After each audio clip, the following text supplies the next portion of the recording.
Ils apprennent cela et c'est ce qu'ils connaissent, la robotique.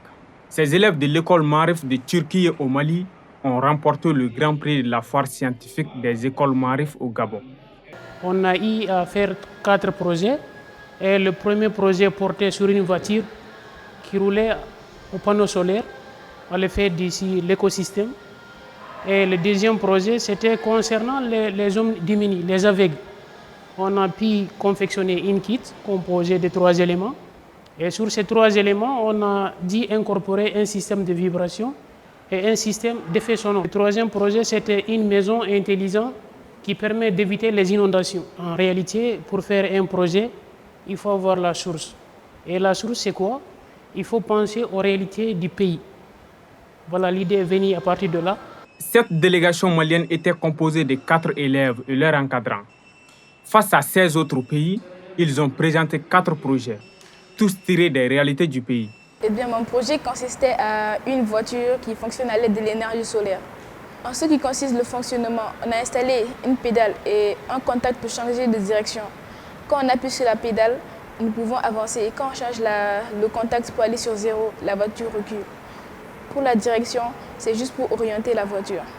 On avait 4 projets, mais mon projet c'était une maison intelligente.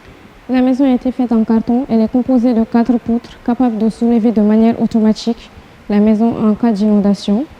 Nous avons aussi intégré plusieurs systèmes pour plus de confort et de sécurité, notamment le système d'alarme pour les fuites de gaz qui déclenchera une alarme d'urgence aussitôt qu'il y aura une fuite de gaz afin qu'on puisse éviter les incendies. Nous avons pensé à créer cette maison à cause des innombrables inondations qu'il y a. J'ai pensé à cette maison afin qu'elle puisse les éviter.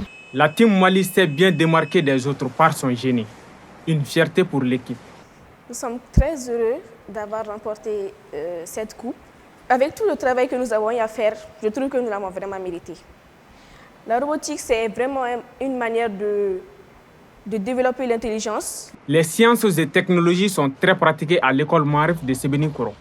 Selon le chargé de ce programme, la robotique est un impératif. Et la première chose d'abord à souligner, c'est la satisfaction en moi. Ici, on peut finir l'université sans savoir de quoi ça sert ce qu'on a étudié de façon théorique.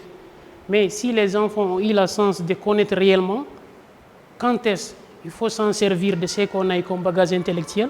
Et à partir de là, avant que les enfants n'arrivent à l'université, ils ont déjà une idée. Et voilà, pour une rentabilité très sûre, il faut penser au cas de robotique parce que si on regarde la mondialisation. Face à cette mondialisation, ces élèves entrent en compétition rude pour s'imposer comme des grands.